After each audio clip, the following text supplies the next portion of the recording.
नमस्कार, आप सभी का स्वागत हेलो किसान में। मैं हूं मुकुल शर्मा। हेलो किसान कार्यक्रम में लगातार आपके लिए अलग अलग विषय पर जानकारी हम लेकर आते हैं। तो चलिए सबसे पहले हमारे जो आज के विषय रहेंगे उसके बारे में आपको हम जानकारी दे दें। आज खासतौर से हम बात करेंगे हमारे जो जायद की फसलें हैं उसमें बीज उपलब्धता की, और बात होगी प्राकृतिक खेती की। तो आज के दोनों विषय आपने जान लिया, और इन दोनों विषय से संबंधित कुछ जानकारी आप लेना चाहते हैं या कोई सवाल आप पूछना चाहते हैं तो आप हमारे टोल फ्री नंबर पे हमें कॉल कर सकते हैं। टोल फ्री नंबर है 1800113060, साथ ही 1800113061। इन दोनों नंबर्स पे आप हमें कॉल कर सकते हैं और आपके सवाल के जवाब देने के लिए तो बेहद ही खास मेहमान आज हमारे साथ जुड़े हैं। इनका परिचय आपसे हम करा दें। हमारे साथ स्टूडियो में मौजूद हैं डॉक्टर कपूरचंद शर्मा जी। आप महाप्रबंधक हैं राष्ट्रीय बीज निगम नई दिल्ली से। बहुत बहुत स्वागत आपका जी। किसान भाई और बहनों सभी को मेरा नमस्कार। हेलो किसान में। और साथ ही हमारे साथ जुड़े हैं डॉक्टर सर्वेश कुमार जी। आप असिस्टेंट प्रोफेसर हैं रविन्द्रनाथ टैगोर एग्रीकल्चर कॉलेज देवघर मोहनपुर झारखंड से। बहुत बहुत स्वागत डॉक्टर सर्वेश आपका भी। प्रिय किसान भाइयों नमस्कार, स्वागत। तो आज इनसे हम जानकारी लेंगे, बताएंगे आपको किस तरीके से ना सिर्फ प्राकृतिक खेती बल्कि अभी अगर हम बात करते हैं जायद की, जी हाँ, जो किसान हैं तैयारी में जुट चुके हैं और सबसे महत्वपूर्ण होती है बीज की उपलब्धता। और खासतौर से राष्ट्रीय बीज निगम की अगर हम बात करते हैं तो ये उद्देश्य रहा है और साथ ही लक्ष्य भी कि जो बीज की उपलब्धता है वो सही समय पर और हमारे किसानों को हो सके। इस दिशा में अगर बात की जाए यहाँ डॉक्टर शर्मा, और किस तरीके से जो हम मान सकते हैं कहीं ना कहीं पूरी अपनी जिम्मेदारी का निर्वहन करता है राष्ट्रीय बीज निगम बीज की उपलब्धता की जब हम बात करते हैं तो? बिल्कुल शर्मा जी, बिल्कुल आपने सही कहा है। एक्चुअली अगर हम बीज की उपलब्धता अगर सही समय पर हमें जानकारी मिल जाए कि कौन सा बीज हमें उपलब्ध है और कौन सा किस समय पर लगेगा तो डेफिनेटली इसमें कोई संशय नहीं है, हम अपनी पैदावार बढ़ा सकते हैं जी। अब मैं आपको ये समर जो जायद की फसलों की उपलब्धता के बारे में जानकारी देने के विषय में आज कार्यक्रम हेलो किसान में रखा गया है। मैं आप सभी का बहुत आभारी हूं क्योंकि किसानों के लिए एक महत्वपूर्ण जानकारी इसमें दी जाएगी जी। और किसान भाई इसका एक बहुत अच्छा फायदा उठा सकते हैं। बिल्कुल। जायद जो फसलों का ये खेती की जाती है ये खरीफ और रबी के बीच का जो समय होता है इस समय में बिजाई की जाती है। अभी पिछले वर्षों में देखा गया है किसान भाइयों ने इसमें काफ़ी अपना जो योगदान दिया। किसान भाई काफ़ी अग्रणी होकर के आगे होकर के इसमें अपना योगदान दे रहे हैं और किसान भाइयों के इससे एक अतिरिक्त आय भी हुई है जी। किसान भाइयों को, क्योंकि इस समय में जो जायद में फसलें लगाई जाती हैं प्रमुखतः इसमें दलहनी फसलें हैं। दलहनी में अगर हम बात करें तो मूंग की एक मेजर जो किस्म है, मूंग की जो क्रॉप है वो लगाई जाती है। साथ ही साथ धान की खेती भी इसमें की जाती है। कुछ ऐसे अगर बंगाल की हम बात करें, हम तमिलनाडु की बात करें, तेलंगाना की बात करें तो वहाँ वेस्ट बंगाल की, तमिलनाडु और आंध्रा तेलंगाना की बात करें तो वहाँ पे धान की किस्म भी उगाई जाती है। यानी इस मौसम के लिए, और ना सिर्फ इस मौसम बल्कि रबी या खरीफ की भी हम बात करते हैं तो हर किस्म के लिए जो उन्नत किस्में हैं उनका बीज उपलब्ध कराता है राष्ट्रीय बीज निगम। और उसका देखिए परिणाम हम देखते हैं किस तरीके से बेहतर उपज जो है वो लगातार हमें देखने को मिलती है। इस बारे में यहाँ डॉक्टर शर्मा आपसे और भी आगे हम जानकारी लेंगे, लेकिन पहले आइए नजर डाल लेते हैं इस खास रिपोर्ट पर।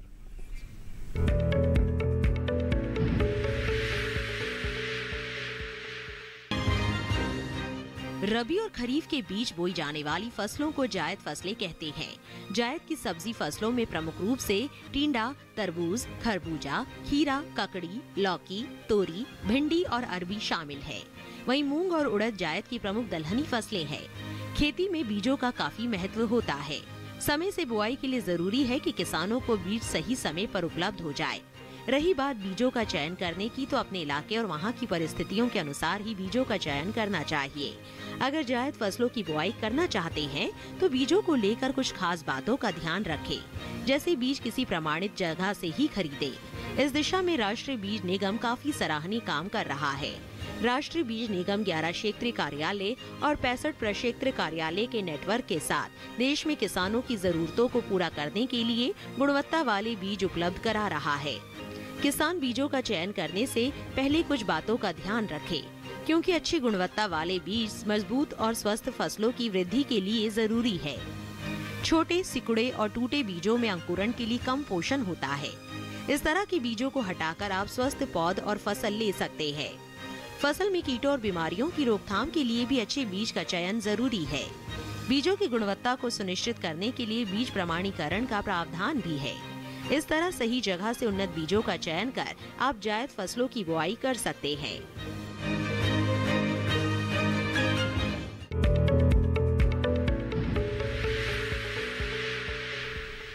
तो जाना आपने कैसे आप उन्नत बीज का चयन करके अच्छी उपज ले सकते हैं, ना सिर्फ जायद के लिए बल्कि अगर आने वाले समय में जब हम बात करते हैं खासतौर से खरीफ की, तो वहाँ भी आपके पास और विकल्प हैं अलग अलग फसलों में।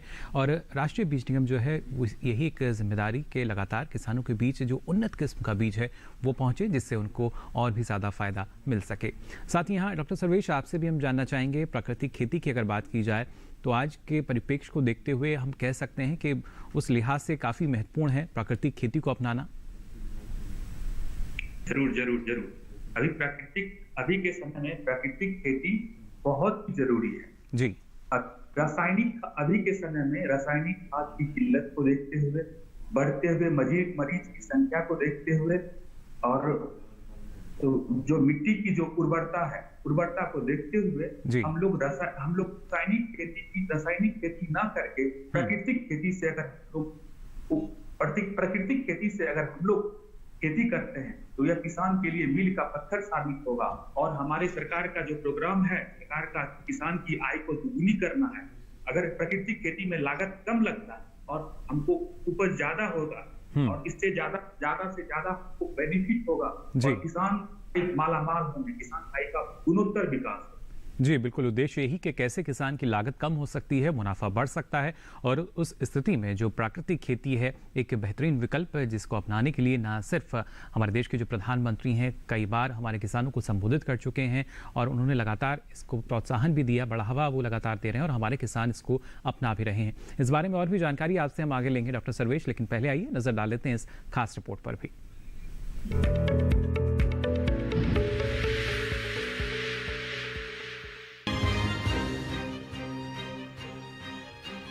प्राकृतिक खेती को कुदरती खेती भी कहते हैं। प्राकृतिक खेती देसी गाय पर आधारित कृषि पद्धति है। इसमें किसान एक देसी गाय से करीब 30 एकड़ की खेती कर सकते हैं। दरअसल देसी गाय के गोबर में 16 मुख्य पोषक तत्व होते हैं जो पौधों के विकास के लिए जरूरी माने जाते हैं। साथ ही देसी गाय के गोबर और मूत्र की महक देसी केंचुओं को बढ़ाने में भी मददगार होती है। इसलिए देसी गाय को प्राकृतिक खेती का मूल आधार माना जाता है। प्राकृतिक खेती करने के लिए बहुत से फायदे हैं। प्राकृतिक खेती में किसान को नकद पैसे की जरूरत नहीं पड़ती, क्योंकि इस खेत के लिए जिन उत्पादों की जरूरत पड़ती है वे सभी घर पर ही तैयार किए जा सकते हैं, यानी बाजार से कुछ भी खरीदने की जरूरत नहीं पड़ती। ऐसे में आपके पैसों की भी बचत होती है। इतना ही नहीं, लघु और सीमांत किसानों के लिए तो प्राकृतिक खेती वरदान साबित होती है। सरकार भी प्राकृतिक खेती को बढ़ावा दे रही है। इस बार के बजट में भी रसायन मुक्त प्राकृतिक खेती को बढ़ावा देने की बात कही गई है। कुल मिलाकर प्राकृतिक खेती हर तरह से फायदे का सौदा ही है। चाहे बात हमारे खेतों की मिट्टी की हो, पर्यावरण की हो, हमारी सेहत की हो या फिर किसानों की आमदनी को दोगुना करने की हो, प्राकृतिक खेती मुनाफा ही देती है।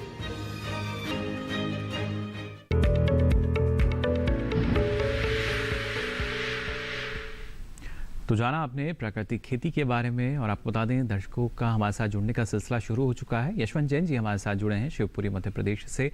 यशवंत जी बहुत बहुत स्वागत आपका हेलो किसान में। क्या जानकारी लेना चाह रहे हैं? हेलो। हाँ जी सवाल पूछ सकते हैं आप अपना।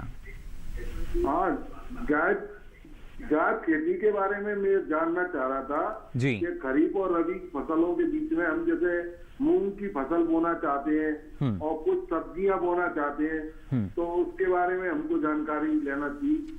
और अभी कुछ हमारे पेड़ सूख रहे हैं, जैसे नीम के पेड़ लगाए थे, साल डेढ़ साल के हो गए और वो सूख रहे हैं, तो हमको बड़ा दुख हो रहा है कि उसके लिए हम क्या करें, वो भी हमको बताएं, क्योंकि एकाएक हमारे नीम के पेड़ हमारे सूख गए जी और डेढ़ साल के हो गए थे।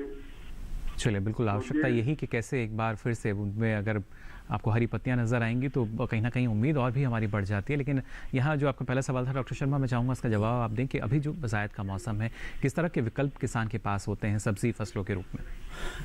यशवंत जी, आपने बहुत अच्छा प्रश्न पूछा है जी। अभी जो मूंग की मुख्यतः जो अभी जायद में फसल लगाई जाती है, क्योंकि ये 60 से 65 दिन की फसल होती है जी, और इसमें मुख्यतः हम 2-3 वैरायटी है जो आपके स्टेट के लिए रिकमेंडेड भी हैं, आपके राज्य मध्य प्रदेश के लिए। इसमें विराट है, IPM 205-7 एक वैरायटी है, शिखा एक वैरायटी है, IPM-410-3 और MH 421 एक वैरायटी है, जिनको आप लेकर के NSC के अब जो कार्यालय हैं, प्रक्षेत्र कार्यालय हैं या रीजनल ऑफिस क्षेत्रीय कार्यालय है, वहां से संपर्क करके जो हमारे अधिकृत बीज विक्रेता हैं उनसे भी संपर्क करके आप ये बीज ले सकते हैं। दूसरा जो आपने एक प्रश्न पूछा था नीम के खेत में, मैं आपको कहना चाहूंगा कि आपसे एक अनुरोध है, आप जो वहां पे अपने कृषि अधिकारी हैं, आप कृषि अधिकारी को उसके बारे में दिखाएं। कृषि अधिकारी वहां पर उसको पौधे को देख करके सही जानकारी आपको दे सकते हैं कि उसमें नेमाटोड की प्रॉब्लम है या उसमें कोई दीमक का है या कोई दूसरी समस्या है, कोई बीमारी है या किसी कीट का प्रकोप है। आप अगर उसमें जाग करके उसको कृषि विशेषज्ञ को दिखाएंगे तो आपको सही जानकारी मिल सकेगी। चलिए, बिल्कुल डॉक्टर सर्वेश, आपसे भी हम जानना चाहेंगे, प्राकृतिक खेती की जब हम बात करते हैं और अगर नीम की उपयोगिता हम सभी जानते हैं हमारी कृषि के लिए, या जब इसका विकल्प की हम बात करते हैं, क्या इसमें कुछ और सुझाव आप देना चाहेंगे? मेरा सुझाव यही है कि नीम जो नीम तो बीजा अमृत अगर बनाते हैं या जीवा अमृत बनाते हैं जी, और अग्नि अस्त्र, जो अग्नि अस्त्र है, अग्नि अस्त्र में हम लोग 5 kg नीम का यूज करते हैं। सबसे पहले अग्नि अस्त्र में 5 kg नीम, ये जो है टॉलरेंट का काम करेगा, ये अस्त्र का काम करेगा। किसी भी बीज के ऊपर अगर हम उसका लेप लगाते हैं तो वो अस्त्र का काम करेगा और इससे जो है डिजीज फ्री हो जाएगा। जो कोई भी बीमारी है, बीमारी फ्री का काम करेगा। जो एंटीसेप्टिक हम लोग बोलते हैं, जैसे एंटीसेप्टिक को एंटीसेप्टिक का काम करेगा किसी भी बीज के। बिल्कुल, काफ़ी महत्वपूर्ण ये, और कहीं ना कहीं डॉक्टर शर्मा, ये एक चुनौती राष्ट्रीय बीज निगम के सामने भी होती होगी कि लगातार उन किस्मों का विकास करना, उन बीजों को लाना जो जिनमें प्रतिरोधक क्षमता जो है वो बेहतर मानी जाती है। तो जब हम बीज का चयन करते हैं, किन बातों का हमें ख्याल रखना चाहिए? बीज का चयन करते समय मुख्यतः ध्यान रखने वाली बात है कि बीज अलग अलग किस्में होती हैं। हमारे वहां पे पानी की उपलब्धता कितनी है, जहां हमें अगेती फसल लगानी है या पिछेती फसल लगानी है, तो उसको ध्यान में रख करके उसमें कीट की प्रतिरोधक क्षमता कितनी है, उसको सभी चीजों को ध्यान में रख करके बीज का चयन करना चाहिए। आपके वहां के लिए जो क्षेत्र है, वहां के लिए कौन सी वैरायटी, जो किस्म है, वहां के लिए रिकमेंडेड की गई है, क्योंकि जो कृषि अनुसंधान क्षेत्र है ये वैरायटियां नोटिफाई करते हैं, या हर एक क्षेत्र के लिए वैरायटियां निर्धारित की जाती हैं कि ये कौन सी वैरायटी कौन से राज्य में कौन से एरिया में अच्छा प्रदर्शन देगी, अच्छी पैदावार देगी। उसी के हिसाब से किसान भाई को चयन करना चाहिए। साथ ही साथ जो आपके राज्य के लिए, आपके एरिया के लिए जो भी कृषि विज्ञान केंद्र हैं या कृषि से संबंधित यूनिवर्सिटी है, खेतीबाड़ी की यूनिवर्सिटी है, उनसे संपर्क में रहना चाहिए। और मेरा किसानों से एक अनुरोध भी है कि जो भी किसानों की संगोष्ठी होती हैं या कोई सेमिनार होता है, समय समय पर ये कृषि की जो यूनिवर्सिटी है ये मेला लगाती हैं, उनमें किसान भाइयों को अपनी सहभागिता रखनी चाहिए, उसमें जाना चाहिए, ताकि वहां से एक जानकारी किसान भाई को मिल सकेगी। साथ ही साथ जो ये प्रोग्राम होते हैं, जैसे हेलो किसान है, तो जब यहाँ पे एक्सपर्ट आते हैं तो इन सभी को भी सुनना चाहिए। किसान भाइयों को मेरी एक ये मुख्य सलाह है। जी बिल्कुल, और लगातार देखिए जो किसान हैं हमारे साथ जुड़ भी रहे हैं। नंद स्वरूप मिश्रा जी हमारे साथ जुड़े हैं बाराबंकी उत्तर प्रदेश से। नंद स्वरूप जी, बहुत बहुत स्वागत आपका, क्या जानना चाह रहे हैं? नमस्कार सर, मैं नंद स्वरूप मिश्रा हूँ बाराबंकी से उत्तर प्रदेश में। पता मैं जानना चाहता हूँ कि प्राकृतिक खेती करने के लिए हमें कौन कौन से फसल का जो है चयन करना चाहिए और कौन कौन से उसमें बीज का उपचार कर उपयोग में लाना चाहिए, कौन कौन से यंत्र की जरूरत उसमें लगती है। चलिए बिल्कुल, डॉक्टर सर्वेश, प्राकृतिक खेती में कौन कौन सी फसलें हैं जो हम ले सकते हैं? हाँ, तो प्राकृतिक खेती में मुख्य अवयव जो है, हम लोग गाय का गोबर, देसी गाय का जो गोबर है जी, गौमूत्र है, ज्यादा इसी का हम यूज करते हैं। और इसमें हर एक जो भी फसल लेना, चाहे आप हॉर्टिकल्चर से रिलेटेड हो, वानिकी का फसल हो, चाहे ये एग्रोनॉमिकल क्रॉप हो, चाहे धान हो, गेहूं हो, सरसों हो, जिस भी क्रॉप का सिलेक्शन करना चाहे वो आसानी से कर सकते हैं। ये एक तरीका है, एक मेथड है।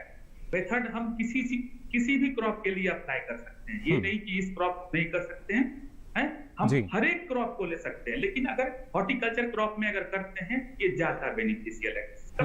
मतलब ज्यादा मतलब कम इनपुट में सबसे पहले, और उसके बाद हम इसमें भी कर सकते हैं, धान में भी कर सकते हैं, गेहूं में भी कर सकते हैं, शाम में भी कर सकते हैं, खरीफ का भी कोई क्रॉप हो, रबी का भी क्रॉप हो, जैद का हो, हर एक फसल के लिए हम लोग इसका उपयोग कर सकते हैं। जी बिल्कुल, तो देखिए अलग अलग विकल्प हैं जिनका चयन आप कर सकते हैं और कोई सीमा निर्धारित नहीं है यहाँ पर प्राकृतिक खेती में।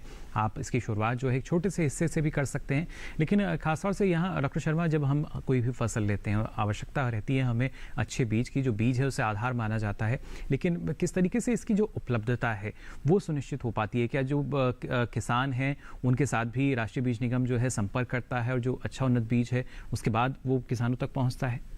हाँ बिल्कुल, हम इसका प्लान 3 साल पहले ही बनाते हैं, किसान भाइयों से संपर्क करते हैं। जो वैरायटी यूनिवर्सिटी के द्वारा, कृषि अनुसंधान के द्वारा, ICR के द्वारा जो वैरायटी अच्छी रिलीज होती हैं उन वैरायटियों का हम अपने फार्म पर भी, NSC के पास में 22,182 हेक्टेयर के 8 फार्म भी हैं, उन फार्मों पर भी हम उसका पैदावार देखते हैं और उसके बाद जो वैरायटियां जिस राज्य के लिए रिकमेंडेड की गई हैं वहाँ से भी फीडबैक लेते हैं और उसके आधार पर हम फाउंडेशन जो प्रजनक बीज है उसका इंडेंट हम भारत सरकार को देते हैं। उसके बाद फाउंडेशन बीज तैयार करते हैं और फिर तीसरे साल में सर्टिफाइड सीड फार्मर किसान भाइयों को उपलब्ध कराया जाता है। जी बिल्कुल, और खासतौर से इस दौरान हमारे जो किसान हैं सब्जी फसलें भी लेते हैं और हम देख पा रहे थे कि आप भी जो उन्नत बीज है उसके बारे में जानकारी दे रहे थे, किस तरीके से जो पहचान है वो भी की जा सकती है, अगर आप दिखाना चाहें तो। मैं किसान भाइयों को अभी जैसे बता रहे थे, आपने देखा भी, एक किसान भाई अभी प्रमुख है जो कम अवधि की फसलें हैं वो इस जायद में उगाते हैं, उसमें मूंग तो प्रमुख हो गई, साथ ही साथ वेजिटेबल की जो फसलें हैं वो भी किसान भाई इस समय में उगा सकते हैं। ये अभी बिल्कुल उपयुक्त समय है लगाने के लिए। उसमें बेल वाली जितनी भी फसलें हैं, कद्दू, घिया, तोरई, लौकी, ये जो फसलें हैं ये किसान भाई लगा सकते हैं। साथ ही साथ भिंडी का बीज भी किसान भाई लगा सकते हैं। NSC के पास में कृषि से जो यूनिवर्सिटियों से, ICR से जो नई वैरायटी इजाद की गई हैं उसमें एक वैरायटी है भिंडी की काशी लालिमा, वो NSC के पास लाल कलर की भिंडी है, वो आप यहाँ देख रहे हैं। लाल कलर की भिंडी भी काशी लालिमा के नाम से NSC के पास उपलब्ध है जी। वो आपको सभी जो आप लेना चाहते हैं वो आप ले सकते हैं। साथ ही साथ NSC के पास दूसरी भिंडी भी है, पूसा 5 नंबर जिसको कहते हैं, और इन दोनों की जो पैदावार है बहुत ही अच्छी पैदावार है। मैं किसान भाई से अनुरोध करूंगा कि ये जरूर लगाएं और इसका आप अपने कॉमर्शियल लेवल पे भी उत्पादन कर सकते हैं। साथ ही साथ एक सबसे अनुरोध है कि अपने किचन गार्डन में ये अवश्य लगाएं ताकि अपनी जो घर की खाना पूर्ति है उसको परिवार के लिए जो आप इस्तेमाल कर लें, अपनी परिवार की जो रोजमर्रा की आपूर्ति है उसको सुनिश्चित किया जा सके। तो देखिए घर में ही अगर आप चाहते हैं किचन गार्डन में ही इनकी आप ना सिर्फ अच्छी उपज इनके जरिए ले सकते हैं, क्योंकि बीज जितना अच्छा होगा उसके बाद अच्छी उपज आपको मिलती है अगर आप तमाम बातों का ख्याल रखते हैं। तो और अच्छी उपज के लिए हम मानते हैं जो प्राकृतिक खेती है ये भी एक बेहतरीन विकल्प। डॉक्टर सर्वेश क्या कहना चाहेंगे, किस तरीके से प्राकृतिक खेती के जरिए हमारी जो फसल की गुणवत्ता है उसमें कैसे इजाफा होता है? सबसे पहले मैं ये जो काशी लालिमा के बारे में बता रहे थे, काशी लालिमा जी, उनके बारे में एक चीज बस एक हिंट्स देना चाहता हूँ कि गवर्नमेंट जो है एक प्रोग्राम चला रही है, भारत सरकार KVK के माध्यम से, कृषि विज्ञान केंद्र के माध्यम से नारी, तो पोषण युक्त जो नारी है वो जो नारी वाटिका चलाती है। वाटिका है जो कि हर एक जो फार्मर जो हैं, हर एक किसान जो है अपने घर के बगल में न्यूट्रिशनल रिच वेजिटेबल के रूप में जो भी रबी वेजिटेबल हो, खरीफ वेजिटेबल हो, उसको लगाएंगे और इसको इसमें प्राकृतिक खेती में इसका बहुत बड़ा योगदान है। उसमें ना तो उनके घर के बगल में अगर मवेशी है, मवेशी से वो गाय का गोबर, देसी गाय का गोबर, देसी गाय का गौमूत्र और नीम जिनकी चर्चा की है, बेसन, पानी, ये सब का उपयोग करके एक जो है जीवामृत बना के इसका उपयोग कर सकते हैं और वो अपने आप को बहुत सारा न्यूट्रिशनल सिक्योरिटी का लाभ ले सकते हैं। जी बिल्कुल, तो देखिए किस तरीके से जो पोषण सुरक्षा है वो सुनिश्चित हो सकती है प्राकृतिक खेती के ज़रिए, क्योंकि गुणवत्ता जो है वो आपको और बेहतर इसके ज़रिए मिल जाती है, जिससे ना सिर्फ गुणवत्ता तो मिलेगी बल्कि अगर आप उस उत्पाद को बाज़ार भी लेके जाएंगे तो बेहतर दाम आपको उसका मिल सकता है। तो बीज से लेके बाज़ार तक किस तरीके से किसान को मदद मिल सकती है इस बारे में आगे भी आपको हम जानकारी देते रहेंगे, लेकिन यहाँ रुकने एक छोटे से ब्रेक के लिए जल्द हाजिर होंगे। आप बने रहिए दूरदर्शन किसान पर।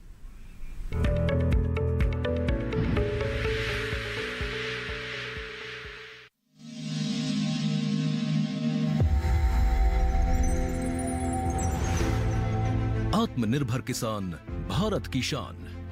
उत्पादन में आत्मनिर्भर होने के साथ साथ फसल की कटाई के उपरांत उपज की हानि को रोकने, ग्रामीण क्षेत्रों में रोजगार सृजन करने और बीज से बाजार तक के विजन को मजबूती देने के उद्देश्य से 1 वर्ष पूर्व माननीय प्रधानमंत्री श्री नरेंद्र मोदी जी ने एक महत्वाकांक्षी केंद्रीय योजना एग्रीकल्चर इंफ्रास्ट्रक्चर फंड की शुरुआत की।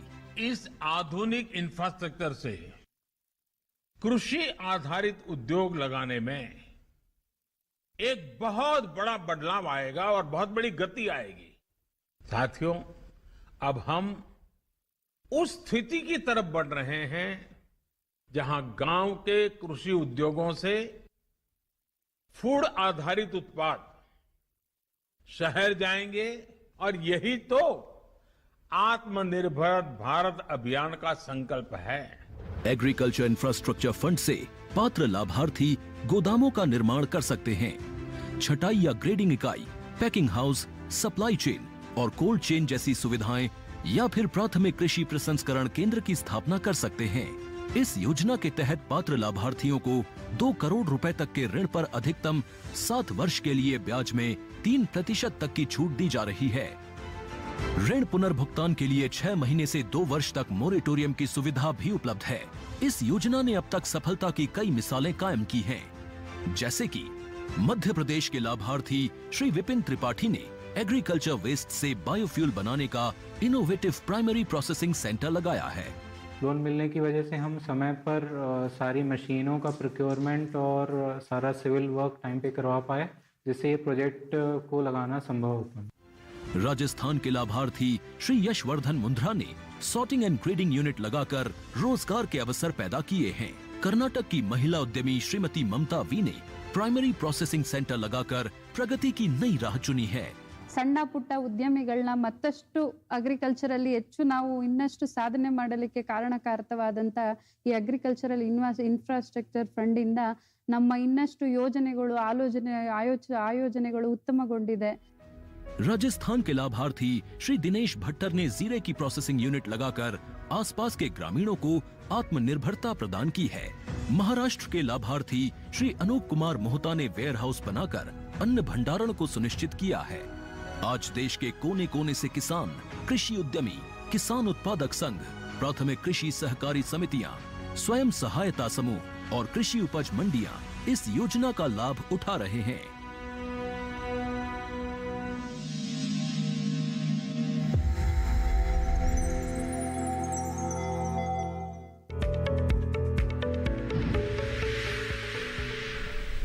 तो ब्रेक के बाद आप सभी का एक बार फिर स्वागत। हेलो किसान में लगातार आपको हम जानकारी दे रहे हैं ज़ायद फसलों में बीज की उपलब्धता और प्राकृतिक खेती के बारे में। दर्शक भी हमारे साथ लगातार जुड़ रहे हैं। फिलहाल एक दर्शक हमारे साथ जुड़े हुए हैं, मूलचंद त्यागी जी हमारे साथ जुड़े हैं गाजियाबाद उत्तर प्रदेश से। बहुत बहुत स्वागत आपका मूलचंद जी, क्या जानकारी लेना चाह रहे हैं? हेलो जी, जोर से बोलिए। आपसे गुजारिश करना चाहेंगे अपने टीवी सेट का वॉल्यूम आप बंद कर दें। हाँ ठीक है। हाँ जी, हेलो जी। हाँ, हमारे पास एक गाय भी है और उसका मलमूत्र इकट्ठा करने के बाद यदि हम उसका देसी खाद कैसे बनाया जाए, उसका क्या प्रोसीजर है? चलिए बिल्कुल, डॉक्टर सर्वेश क्या जानकारी देना चाहेंगे? देसी गाय इनके पास है और कैसे न सिर्फ उसका जो मलमूत्र है उसको देसी खाद में परिवर्तित कर सकते हैं और क्या क्या फायदा इनको मिल सकता है?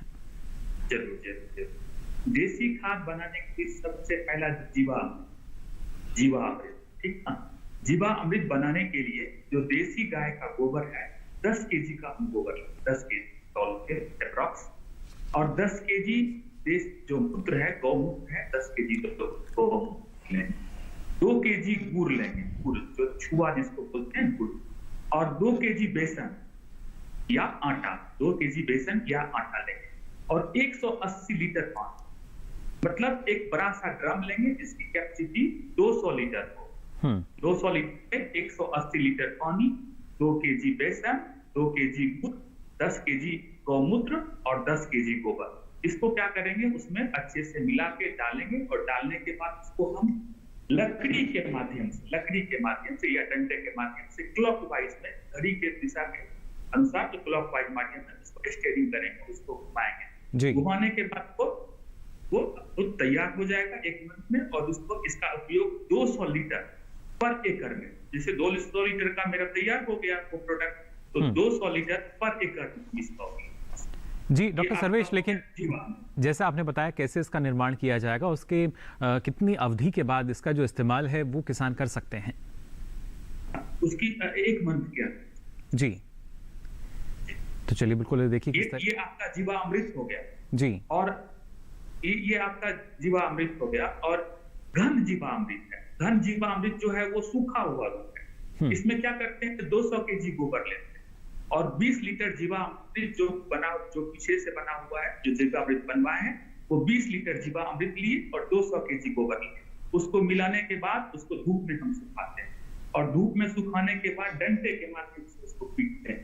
पीटने के बाद वो महीन बनता है और वो फसल लगाने के, जहां वो फसल लगाएंगे, जहां हम बीज की बुआई करेंगे, उसके पहले हम खेत में उसको हम छिड़काव करेंगे। ये हमारा घन जीवामृत।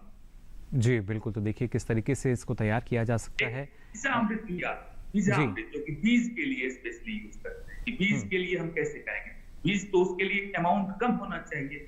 जो तो देसी गाय का 5 केजी गोबर ले लिए, 5 लीटर का गौमूत्र ले लिए, 50 ग्राम उझा चूना ले लिए और थोड़ी सी मिट्टी जो पेड़ पौधे के नीचे रहती है वो मिट्टी ले, और मिट्टी लेने के बाद 20 लीटर पानी में उसको मिलाना है और 1 रात उसको रख दे।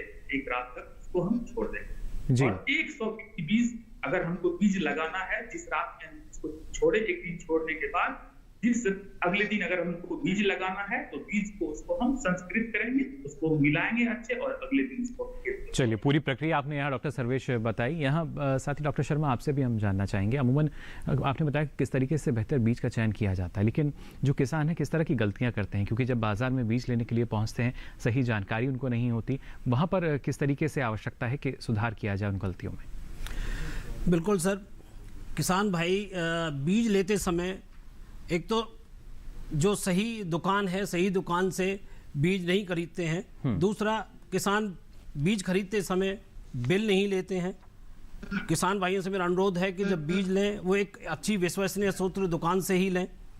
साथ ही साथ बीज के साथ उसका बिल अवश्य लें। उस साथ में जो बिल खरीदते हैं तो थैले के साथ में देखें, थैला कहीं से कटा फटा ना हो जी।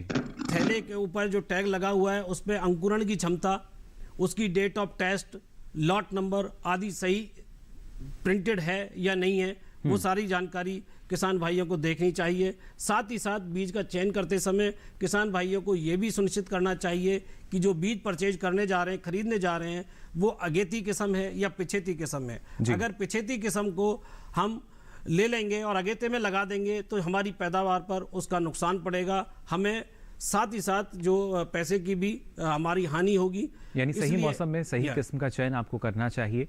बिल्कुल बिल्कुल बिल्कुल। लेकिन इसमें अगर जब हम बात करते हैं, क्योंकि राष्ट्रीय बीज निगम द्वारा जो बीज वितरण किया जाता है, तो क्या बिक्री केंद्र हैं वहाँ से किसानों को ये मिल पाता है या ऑनलाइन भी अब किस तरह का प्रणाली कुछ है किसानों के लिए?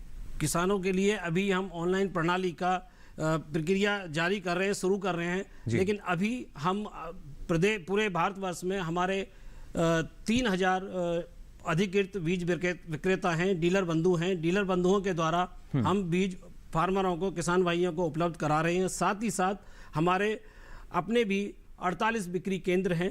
अपने 48 बिक्री केंद्रों के द्वारा भी हम किसान भाइयों तक बीज पहुंचा रहे हैं। साथ ही साथ जो भारत सरकार की किस्में हैं, भारत सरकार की स्कीमें आती हैं या फिर राज्य सरकार की जो स्कीमें होती हैं, उसके तहत भी हम किसान भाइयों तक बीज उपलब्ध करवाते हैं। साथ ही साथ जो प्रदर्शनी लगती हैं, मेले लगते हैं, वहाँ भी हम अपनी स्टॉल लगाते हैं और स्टॉल में भी अपना बीज किसान भाइयों के लिए उपलब्ध करवाते हैं। जी बिल्कुल, लगातार देखिए कोशिश यही रहती है किसान को जल्द से जल्द जो बीज है वो मिल सके। लेकिन इसमें कितना समय डॉक्टर शर्मा हम मान सकते हैं कि किस तरीके से लगातार अलग किस्में जो आती हैं वो जारी की जाती हैं, और आजकल तो हम देखते हैं बायोफर्टिफाइड जो किस्में हैं वो अब किसानों के बीच लोकप्रिय हो रही हैं। कितना समय इसमें लग जाता है? एक किस्म जो कि विकसित की जाती है, उसके बाद अनुमोदित की जाती है हमारे जो विश्वविद्यालय हैं या संस्थान द्वारा, उसके बाद कितने समय में वो एक किसान तक पहुँच पाती है? देखो, 8 से 10 वर्ष कम से कम एक अच्छी वैरायटी को इजाद करने में समय लग जाता है, और उसके बाद जब वैरायटी निकल जाती है तो उसके बाद फिर लगभग 2 से 3 साल तक उसके डिफरेंट लोकेशंस पर टेस्टिंग होती है, टेस्टिंग होने के बाद फिर वो नोटिफिकेशन के लिए जाती है। इस प्रक्रिया में लगभग 12-13 साल लग जाते हैं और किसान भाइयों तक जब टेस्ट स्टॉक आ जाता है, प्रजनक बीज जो ब्रीडर सीड है वो आ जाता है, उसके बाद भी किसान भाइयों तक जो बीज पहुंचता है 3 साल उसको भी लग जाते हैं। लेकिन कोशिश यही रहती है, देखिए जल्द से जल्द जो बीज है अच्छी किस्म का वो किसानों के बीच पहुंच सके। फिलहाल हमारे साथ एक दर्शक जुड़ चुके हैं मुंगेर बिहार से। संजीव जी, बहुत बहुत स्वागत आपका, क्या जानकारी लेना चाह रहे हैं? हेलो। हाँ, मतलब राष्ट्रीय बीज निगम से बीज कैसे हम प्राप्त करें? कौन कौन से बीज वहाँ है? कोई पोर्टल है या क्या है? हम कैसे प्राप्त जान सके कि ये बीज उपलब्ध है और हम खरीद सके? संजीव जी, मैं भी अभी यही जानकारी ले रहा था डॉक्टर शर्मा से। मैं चाहूँगा आप एक बार और बताएं हमारे दर्शकों को। सर, संजीव जी बहुत अच्छा आपने प्रश्न पूछा है। हमारी इंडिया सीड www.indiaseed.com हमारी वेबसाइट है। वहाँ पर भी हम अपना जो बीज की उपलब्धता है हम उसको 15 दिन के अंतराल पर अपडेट करते रहते हैं। वहाँ से आप बीज की जानकारी आपको मिल सकती है कि ये बीज कहाँ पर हमारा उपलब्ध है जी। और साथ ही साथ हमारे डीलर बंधु जो हैं, तहसील लेवल तक एनएससी ने डीलर बंधु अपॉइंट किए हुए हैं। आप उनसे भी संपर्क करके जो एनएससी के डीलर हैं वहां से ले सकते हैं। साथ ही साथ हमारी एरिया ऑफिस की भी जो प्रक्षेत्र कार्यालय हैं, हमारे मार्केटिंग जो सेंटर हैं, 107 मार्केटिंग सेंटर हैं, वहां की जो जानकारी है वो भी वेबसाइट पे उपलब्ध है। वहां से भी हमारे फ़ोन पे संपर्क करके आप जानकारी ले सकते हैं। जी बिल्कुल, देखिए अलग अलग माध्यम है जिनके द्वारा जो जानकारी है आपको वो मिल सकती है और आप अच्छे बीज का चयन करके अच्छी उपज ले सकते हैं। लेकिन इसके साथ साथ जब अच्छी उपज की हम बात करते हैं तो प्राकृतिक खेती जो है वो भी एक बेहतर विकल्प, जिसके बारे में डॉक्टर सर्वेश हमें यहाँ लगातार जानकारी दे रहे हैं। यहाँ डॉक्टर सर्वेश, जानना चाहेंगे आपसे, अगर ना सिर्फ हम मृदा के स्वास्थ्य की बात करते हैं, पर्यावरण के स्वास्थ्य की बात करते हैं या अपने स्वास्थ्य की हम बात करते हैं, तो क्या स्थिति आपको लगता है कितना बदलाव जो है वो प्राकृतिक खेती की वजह से आ रहा है? भर में सर देश भर में ये लगभग 50 लाख फार्मर, 50 लाख किसान जो है जी, ये 50 लाख किसान जो है इसकी प्राकृतिक खेती पर शिफ्ट किए। ये हिमाचल प्रदेश, यहाँ के किसान कुछ ज्यादा से पंजाब के किसान भी कुछ शिफ्ट कर रहे हैं। काहे कि वहाँ पे बीमारी का प्रॉब्लम कुछ ज्यादा होता है। किसान की जो उर्वरक का यूज कर रहे हैं, उर्वरक अंधाधुंध उर्वरक का यूज कर रहे हैं, तो एक रीजन हो गया फार्मर किसान के बीच में। अगर वो 10 kg फार्मर उर्वरक यूज कर रहे हैं तो बगल वाले को यील्ड ज्यादा करना है तो 2 kg करेंगे, वो 13 kg करेंगे। तो ये प्राकृतिक खेती जो है अभी एक वरदान का काम कर सकता है। वरदान का काम किस रूप में कर सकता है कि हमको अगले जनरेशन को भी पेट भोजन देना है, अगले जनरेशन को भी खाद्यान्न का व्यवस्था करना है। तो अगर हम मिट्टी का दोहन करते जाए, इस प्रकार का दोहन करते जाए, रासायनिक खाद का उपयोग करते, तो हमारी मिट्टी जो है बंजर हो जाएगी। बिल्कुल, ये कहीं ना कहीं नुकसान होता है। उस नुकसान से बचने के लिए ज़रूरी यही कि हम अलग अलग जो विकल्प हैं उनको अपनाएं। और खासतौर से डॉक्टर शर्मा, जब बीज जो है एक अच्छा बीज किसान के बीच पहुंचता है तो शायद उससे पहले भी इस बात का ख्याल रखा जाता होगा कि किस तरीके से अच्छा बीज है या इसकी कितनी आवश्यकता रहेगी। अगर हम खाद की बात करते हैं, रसायन इसमें कहीं ज़रूरत पड़ेगी या नहीं, या इसमें किस तरह का कीट का प्रकोप होगा या नहीं, क्या ये सारी जो बातें हैं इनका भी ख्याल रखा जाता है? बिल्कुल, सभी बातों का ध्यान रखा जाता है। उसमें सबसे पहले मैं किसान भाइयों को कहना चाहूँगा कि बीज एक महत्वपूर्ण योगदान अदा करता है उत्पादन में। अगर हम अच्छी क्वालिटी का बीज बोएंगे तो उसमें कोई संशय नहीं है, हमें अच्छी पैदावार मिलेगी। एक पुरानी कहावत भी है, जैसा बोओगे वैसा काटोगे। बिल्कुल, हमें अगर अच्छा बीज लगाएंगे तो इसमें कोई संशय नहीं है, हमें अच्छी पैदावार मिलेगी। साथ ही साथ बीज एक बुनियादी और सबसे महत्वपूर्ण इनपुट है। इन अन्य सभी आदानों की प्रतिक्रिया तभी उस पर निर्भर करती है, उसकी गुणवत्ता पर निर्भर करती है। अगर अनुमान लगाया जाता है कि अगर एक अच्छी क्वालिटी का हमने बीज लगाया है तो हमारी 15 से 20% पैदावार अपने आप बढ़ जाएगी जी।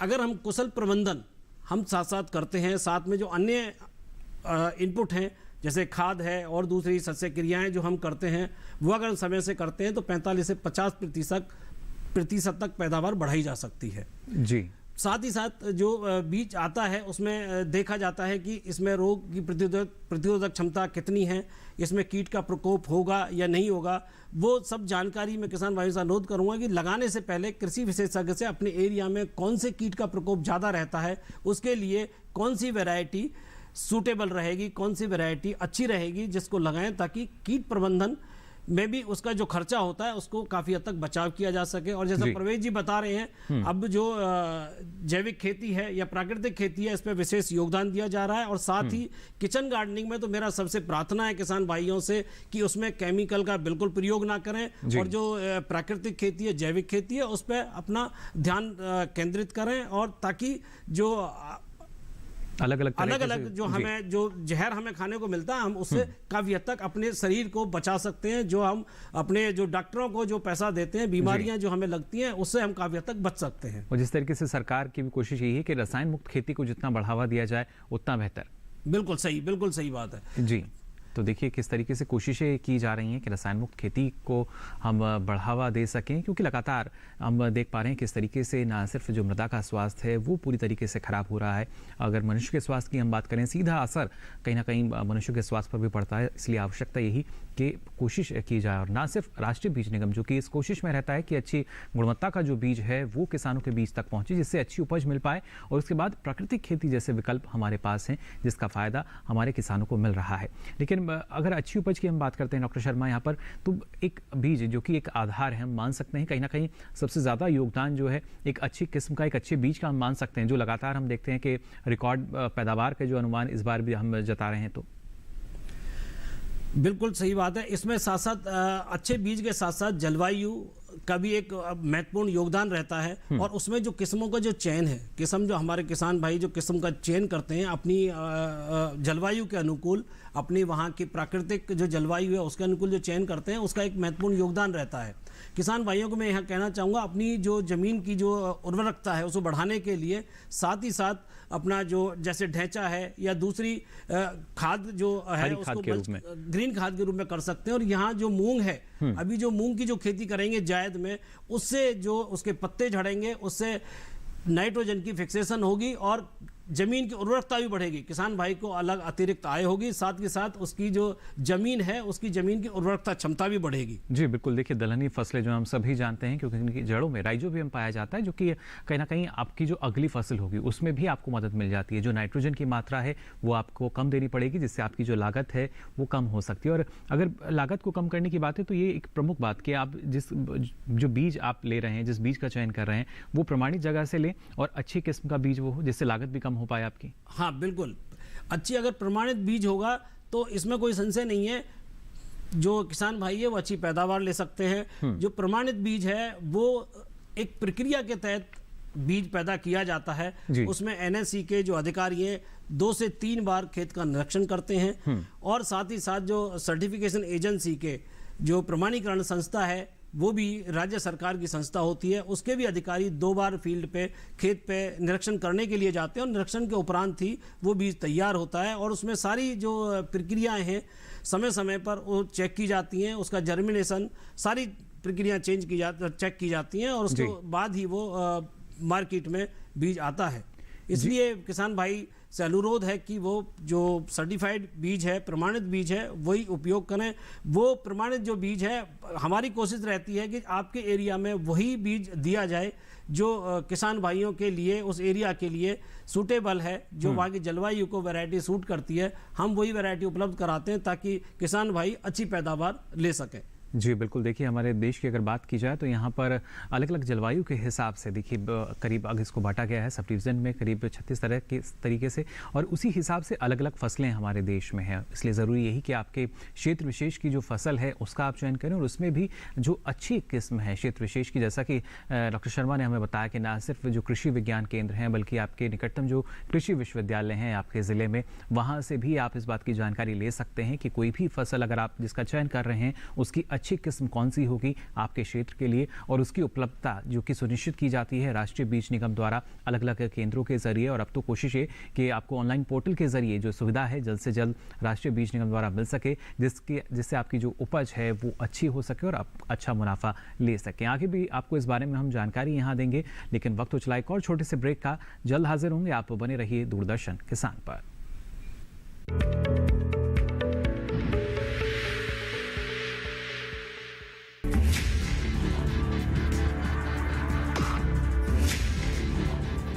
भोजन, जल और शुद्ध वातावरण हमारे जीवन का मुख्य आधार हैं और कृषि इसका मूल स्तंभ। पिछले 60 वर्षों में विज्ञान आधारित कृषि का व्यापक प्रसार हुआ है। साथ ही कृत्रिम संसाधनों के बढ़ते प्रयोग से कृषि की सतत क्षमता पर चिंताएं बढ़ी हैं। प्रधानमंत्री श्री नरेंद्र मोदी जी के दूरदर्शी नेतृत्व के अंतर्गत रसायन मुक्त जैविक खेती एक महत्वपूर्ण प्रयास है। रसायन मुक्त जैविक खेती को बढ़ावा देने के लिए 5 वर्ष पूर्व सरकार ने परंपरागत कृषि विकास योजना तथा उत्तर पूर्व भारत में जैविक मूल्य श्रृंखला योजनाएं आरंभ की। ऑर्गेनिक फार्मिंग को देश भर में बढ़ावा देने के लिए सरकार अनेक प्रयास कर रही है। इसके लिए परंपरागत कृषि विकास योजना के तहत काम किया जा रहा है। न सिर्फ ऑर्गेनिक फार्मिंग को बल दिया जा रहा है, बल्कि उसके लिए वैल्यू एडिशन और मार्केट की व्यवस्था भी की जा रही है। भारत सरकार एवं किसानों के सम्मिलित प्रयासों से आज देश के लगभग 36 लाख किसान 38 लाख हेक्टेयर क्षेत्र में जैविक खेती कर रहे हैं। इसके अतिरिक्त हमारे देश के अनेक ऐसे क्षेत्र हैं जहां आज भी पारंपरिक जैविक खेती हो रही है। इन पारंपरिक जैविक क्षेत्रों को जैविक प्रमाणीकरण सुलभ कराने हेतु पीजीएस के अंतर्गत लार्ज एरिया सर्टिफिकेट का प्रावधान किया गया है। इस प्रक्रिया की विशिष्टता ये है कि इसमें प्रमाणीकरण मात्र 2 से 3 महीनों में हो जाता है, जबकि सामान्य परिस्थितियों में इसमें 2 से 3 वर्ष का समय लगता है। अंडमान निकोबार केंद्र शासित प्रदेश के कार निकोबार एवं नैन काउरी द्वीप समूह देश के सर्वप्रथम ऐसे प्रमाणीकृत जैविक क्षेत्र हैं। अभी हाल ही में संपूर्ण लक्षद्वीप को जैविक खेती के रूप में प्रमाणित किया गया है। वर्ष 2016 में सिक्किम राज्य पूर्ण जैविक कृषि राज्य के रूप में प्रमाणित हो चुका है। सुदूर उत्तर में हिमालय श्रृंखला के बीच स्थित लद्दाख ने भी पूर्ण जैविक के लक्ष्य की ओर बढ़ना शुरू कर दिया है। जैविक उत्पादों को बाजार सुलभ कराने तथा किसानों की उपभोक्ताओं तक पहुंच बनाने के लिए एक समर्पित जैविक खेती पोर्टल भी बनाया गया है। जैविक खेती पोर्टल के जानकारी मंच और विपणन मंच के माध्यम से किसानों को उच्च गुणवत्ता उत्पादन तथा बाजार उपलब्ध कराया जा रहा है। आशा है देश के सभी राज्य अपने जैविक क्षेत्रों का विस्तार करेंगे और देश में जैविक कृषि क्रांति को मजबूत करने में योगदान देंगे। जैविक उत्पादों की देश और विदेशों में बढ़ती मांग तथा जैविक उत्पादों का बढ़ता बाजार, किसानों की उपभोक्ताओं तक पहुंच तथा जैविक एफपीओ द्वारा जैविक कृषि व्यापार में भागीदारी हमारे किसानों को अपनी आय बढ़ाने का अवसर दे रहा है। पिछले 5 वर्षों में जैविक कृषि उत्पादों का निर्यात दोगुने से अधिक बढ़कर 7,000 करोड़ रुपए से अधिक का हो गया है और इसमें प्रतिवर्ष 20% से अधिक की वृद्धि हो रही है। उम्मीद है पारंपरिक क्षेत्र के किसान भी इस बढ़ते बाजार से लाभान्वित होंगे और जैविक कृषि आंदोलन को आगे बढ़ाएंगे। किसानों की मुस्कान समृद्ध हिंदुस्तान की है पहचान।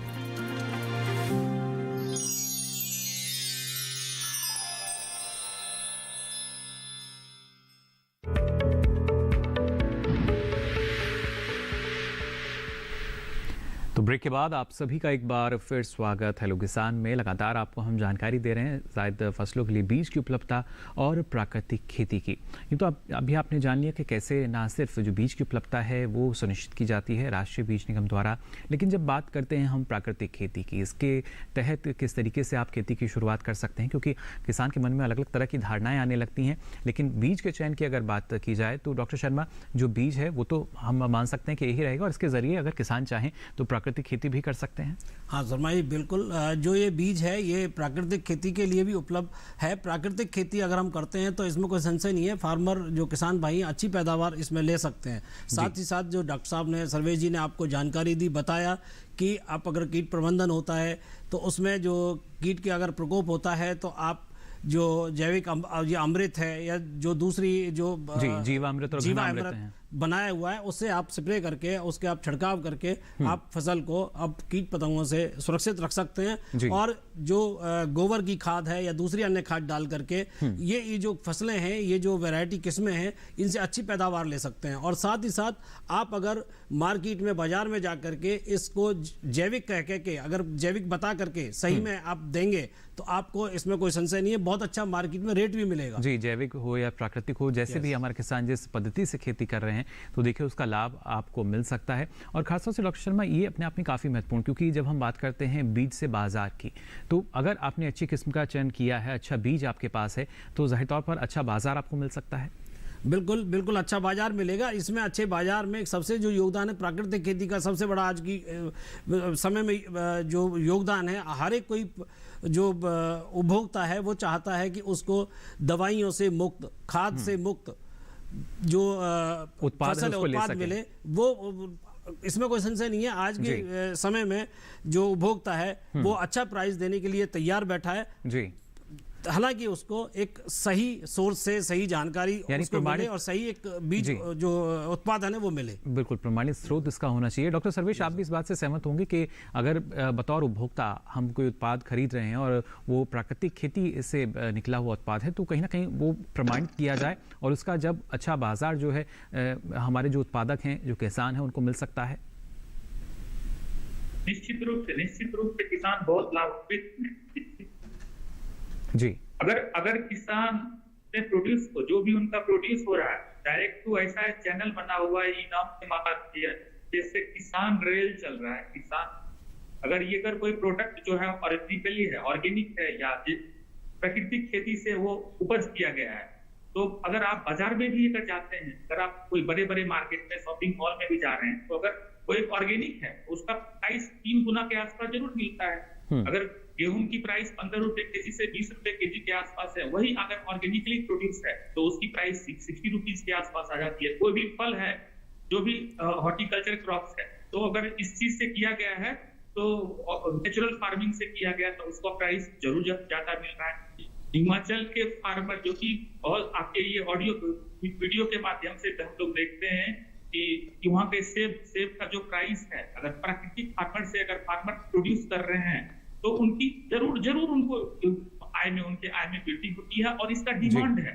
मार्केट में, इसका बहुत बड़ा डिमांड है।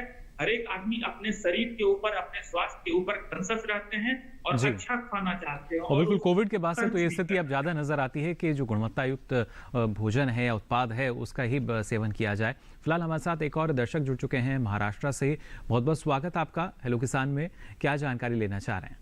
हेलो सर, हम जैविक खेती करना चाहते हैं। जी अमोल जी, कौन सी फसल आप लेना चाहते हैं जैविक पद्धति से? हाँ, जैविक पद्धति से गेहूं लेना चाहते हैं। गेहूं की आप खेती करना चाहते हैं जैविक पद्धति से? हाँ। चलिए, बिल्कुल काफ़ी ये महत्वपूर्ण।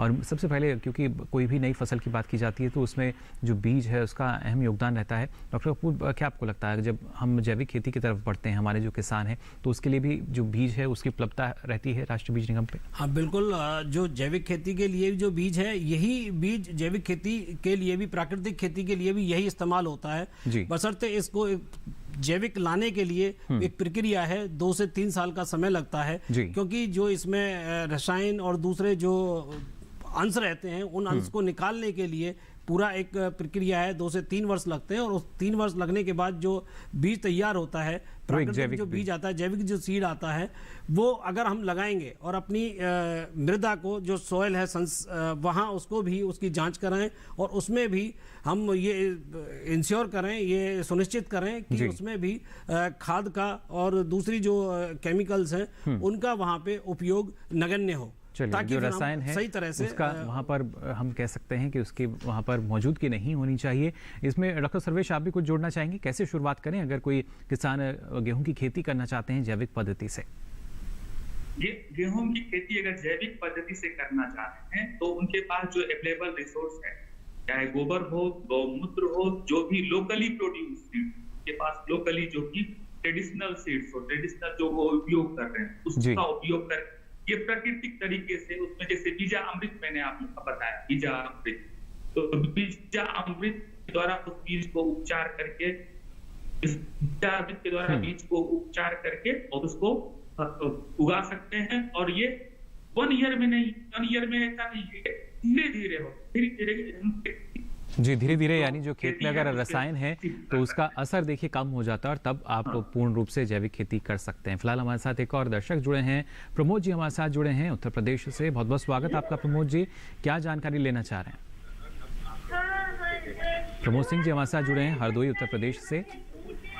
प्रमोद जी, आवाज मिल पा रही है आपको हमारी? नमस्कार सर। जी नमस्कार। नमस्ते सर। आपसे गुजारिश करना चाहेंगे अपने टीवी सेट का वॉल्यूम आप बंद कर दें अगर खुला हुआ है तो। जी नमस्ते सर। नमस्ते जी नमस्कार। जी जी सुनाई दे रही सर। नमस्ते सर। सवाल पूछ सकते हैं आप अपना। सर हम जो है गाय के विषय में, ये गाय हमारे पास है तो उसमें सर कितना हम कैसे क्या ये, हाँ जी जी कैसे हम उसको जी